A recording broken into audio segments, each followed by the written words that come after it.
Programme शुरू करा जाए। मैं जन्नत में जाऊंगी, मुझे वहाँ क्या मिलेगा? बोल बोल, सोच सोच, बता बता बता। आप जन्नत में उन 72 हूरों की सरदार होंगी और तो जो शोहर आपकी जिंदगी में थे वही शोहर आपके वहां भी रहेंगे। अगर आपके शोहर भी अच्छे काम करते होंगे, अगर दोनों आदमी जन्नत में जाएंगे तो जाहिर बात है आप उन हूरों की सरदार रहेंगी। झूठ बोल रहा है। अब मर्दों के लिए 72 हूरें और औरतों के लिए वही वाला शौहर जो यहाँ पर है, ये तो बड़ी गलत बात है। Good question, you are a good question. औरतों को भी तो कोई चॉइस दे दीजिए ना, औरतों के लिए भी कोई अट्रैक्शन रखिए। क्या औरतों का दिल नहीं है? ये क्या बात हुई? बात तो सही है। लेकिन इस दुनिया में शौहर ना पसंद हो, किसी तरीके से उसके साथ जो है गुजारा कर लिया, वहां जाके फिर वही गले पड़ जाएगा, ये तो अजीब सी बात है। और आप लोग 72 हूरें लेके घूमेंगे। अब तो सच बोल दे। हमारी जो तरबियत है, हमारी जो परवरिश है, वो एक एग्जैक्टली बिल्कुल बहुत स्टीक बात है कि वो मंदिरों के खिलाफ है। हमारी सोच जो है वो दूसरे धर्म की इबादत खानों के खिलाफ है। हमारी सोच अपनी एजेंसीज के खिलाफ है। हम अपने बच्चे को वर्दी पहनाना तो चाहते हैं, लेकिन वर्दी वाले को अच्छी नजर से नहीं देखना चाहते। हम ये तो चाहते हैं कि मेरा बच्चा सब इंस्पेक्टर बन जाए, आईपीएस बन जाए, हेड कांस्टेबल बन जाए, भर्ती हो जाए, नौकरी मिल जाए। और मुसलमान और उनकी लीडरशिप ये रोना बराबर रो रही है कि हमें नौकरियां नहीं मिल रही है, लेकिन नौकरी लेना चाहते हैं। लेकिन जब वर्दी वाला उनके घर के सामने आता है तो उसको पत्थर मारने की कोशिश करते हैं। और ये नतीजा इस बात का कि हमारी लीडरशिप ने हमें इन एजेंसियों के खिलाफ पिछले 70 सालों तक हमारे अंदर जहर भरा है। हमें यह बताया कि पुलिस हमारे पर तशद्दुद करती है। हमें यह बताया जा रहा है कि पुलिस हमें मुसलमान नाम देख करके गिरफ्तार करती है। हर बात को हिंदू मुस्लिम एंगल दिया गया। अब मंदिर निकल, ये कौन सा बयान है? मुसलमान के देश के नहीं है क्या? नहीं है। वो कहाँ के? नहीं है। कहाँ के? अगर देश के होते थे पाकिस्तान के झंडे लहराते। बता, अगर ये इनके इतनी आंख फूट रही है और वो पाकिस्तान जहाँ अहमदियों को मुसलमान नहीं मानते। सारा मुसलमान एक जैसा थोड़ी है। सारा का सारा एक जैसा है, बता दे। यहाँ तो साला अपना सेकुलर हिंदू मुसलमान जैसा है, तू तो मुसलमान की बात कर रहा है। हमारा तो जय भीम जय मीम बोलने वाला है, वो भी मुसलमान जैसा लग रहा है आज हमें, साफ साफ दिखाई दे रहा है। उसने तय कर ली है, उसने संविधान छोड़ के कुरान पढ़ना चालू कर लिया है। अब उसका पजामा ऊंचा होना चालू हो गया है। आज 1 इंची ऊपर हुआ है, कल 2 इंची ऊपर होएगा। फिर जब घर में से बहन बेटियां उठ कर जाएंगी तो मजबूरन जीजा मानना पड़ेगा। कि मैं खुद एक चमार राहुल गांधी जी से पूछना चाहता हूं कि अब देखिए, अगर राहुल गांधी जातिगत जनगणना करवाएंगे तो वो जो भी करने वाला है वो मेरे घर पे आएगा, वो पूछेगा मेरे से, भाई तुम्हारी जाति क्या है, पूछेगा ना। तो जब कोई आपका आदमी आकर मेरी जाति पूछ सकता है तो फिर मैं आपकी जाति क्यों नहीं पूछ सकता?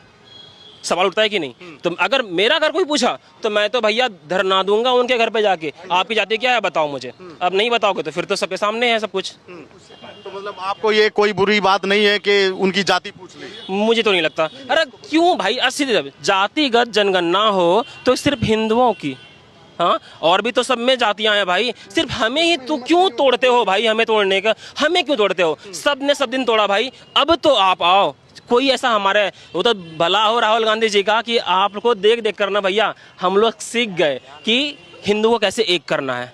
चाइना से फंडिंग लेने वाले हैं, कच्छद्वीप तुमने उनको बेच दिया, श्रीलंका को गिफ्ट में दे दिया तुमने, अक्साई चीन आधा लद्दाख तुमने दे दिया चाइना को, ठीक है, पीओके दे दिया उनको पाकिस्तान को 3 युद्ध जीतने के बाद। तो जब तुमने सारी चीजें बेच दी और कहते हो देश बेच दिया मोदी ने।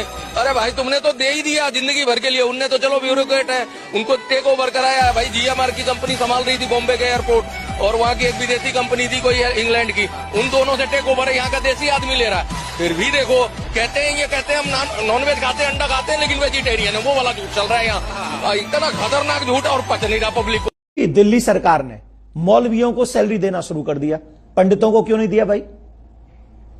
जो पंडित जी वहां पूजा करते हैं उनको क्यों सैलरी शुरू नहीं करी? सर दिल्ली सरकार के नागरिक नहीं है वो? वोट डालने नहीं जाएंगे वो? कि सारे मौलवियों के लिए तुम्हारी सरकारें काम करेंगी? मैं उनके अगेंस्ट नहीं हूं, आपको जिसके लिए काम करना है करिए, लेकिन एक देश में कम से कम एक जैसा कानून तो हो सबके साथ, न्याय तो सबके लिए बराबर हो। हमें कोर्ट भी उपदेश दे देगा ऐसा मत करिए। हमें कोर्ट भी, संगठन भी, सरकार भी सब उन्हीं के लिए काम करेंगे तो हम कहां जाएंगे? 100 करोड़ सनातनी हम बेचारे बने बैठे हैं यहां पे। आज तक नरेंद्र मोदी ने कभी ये नहीं कहा कि मैं इस्लाम को खत्म कर दूंगा। बोलो कभी बोला स्पीच में, सुना है आपने? लेकिन फिर भी दुनिया का कोई मुसलमान उसको वोट नहीं देता। राहुल गांधी अपने प्रवचनों में कई बार भाषणों में कह चुका है कि हमारी सरकार आएगी तो हम हिंदुत्व को खत्म कर देंगे, फिर भी ये बेवकूफ गद्दार हिंदू उसको प्रधानमंत्री बनने में लगा हुआ है। क्या इस देश को हो गया है? ये जयचंद आज कम थोड़ू है। आज भी जो है राष्ट्रद्रोही शक्तियों को, जो लोग ये कह रहे हैं कि हम सनातन को खत्म करेंगे, सनातन कैंसर है, सनातन एड्स का रोग है और हमारी सरकार आ गई तो हम सनातन को खत्म कर देंगे। इन जातिवाद चरम सीमा तक हमारे अंदर घुसा हुआ है कि फिर भी वो लोग हमारी संस्कृति को खत्म करना चाहते हैं। आप फिर भी उन्हीं को वोट दे रहे हैं। बोलो ये देश के साथ गद्दारी है या नहीं? बोलो ये जयचंद का काम है या नहीं? अरे जयचंद ने उस वक्त में अपने स्तर की गद्दारी की थी, लेकिन आज भी लोग नहीं चूक रहे गद्दारी करने में। उनको अपना स्वार्थ चाहिए। मेरी जाति का व्यक्ति मुख्यमंत्री बने, मेरी जाति का व्यक्ति प्रधानमंत्री बने, मेरी जाति का, मेरा अपने गोत्र का व्यक्ति, मेरा क्षेत्र का व्यक्ति, मेरा एमपी और एमएलए बने। ये हमारी आपस की फूट हर संगठन के अंदर जा चुकी है। महर्षि दयानंद कहते हैं इस आपस की फूट ने देश का सत्यानाश कर दिया। महाभारत जैसा युद्ध हुआ जिससे दुनिया का इतना भयंकर परिणाम दुनिया को उस महाभारत युद्ध के भोगने पड़े, लेकिन ये आपस की फूट अब भी हमारा साथ नहीं छोड़ रही। आप भी जाइएगा, गूगल पे सर्च कीजिएगा AI इमेज जनरेटर और लिखिएगा यूरोपियंस इन 2500 BC। आपको कोई इंसान ही नहीं दिखेगा। यूरोप में तो इंसानी बस्ती ही नहीं थी। अमेरिकन्स इन 2500 BC, नेटिव अमेरिकन्स दिखेंगे, आदिवासी लोग पत्ते उत्ते लगा के घूम रहे हैं। और फिर लिखिएगा इंडिया इन 2500 BC। आपको दिखेंगी यूनिवर्सिटीज, आपको दिखेंगे वैदिक साइंस, आपको दिखेंगे स्क्रिप्चर्स, आपको दिखेंगे बड़े बड़े मंदिर, आपको दिखेंगे बड़े बड़े किंगडम। जो जिस समय लोग खाने के लिए तरसते थे, बर्बर थे खाड़ी के देशों में, पश्चिम के देशों में, उस समय हमारे यहाँ नालंदा यूनिवर्सिटी बनती थी। 2.5 लाख किताबें एक ही लाइब्रेरी में रखी रहती थी। सुश्रुत फेस की सर्जरी कर दिया करता था। मेडिकल साइंस एस्ट्रोनॉमी चरम पे थी। हम 10 दिशाओं के बारे में जानते थे, अभी साइंस वाले 4 ही दिशाओं की बात करते हैं। 9 ग्रह, उनके असर, हर एक चीज के बारे में जानते थे। तो क्यों न मैं अपने सनातन संस्कृति पे गर्व करूं। भारत में संविधान 75 वर्ष से लागू है। एक ही जगह जहां पर 75 वर्ष से लागू नहीं है, कौन सी जगह? जम्मू कश्मीर।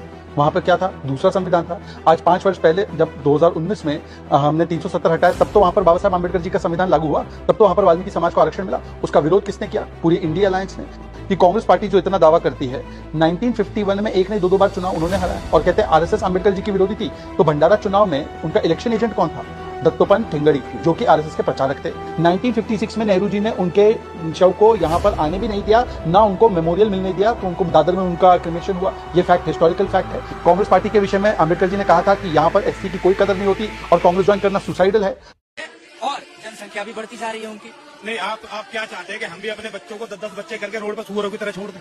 भाई इसमें इनकी गलती नहीं, हमने तो 2-4 बच्चे करने और अपने देश को आगे बढ़ाना है। इनके में तो सब ऊपर वाला देता है, ये तो बच्चे करते नहीं। इनके घर में तो ऐसा हो रहा है, दिन में भी चौपट दरवाजा ना लगे, रात को ताला। मामू लेके पड़ गया बकरी, बेटा लेके पड़ गया खाना, तेरी जय हो ऊपर वाला।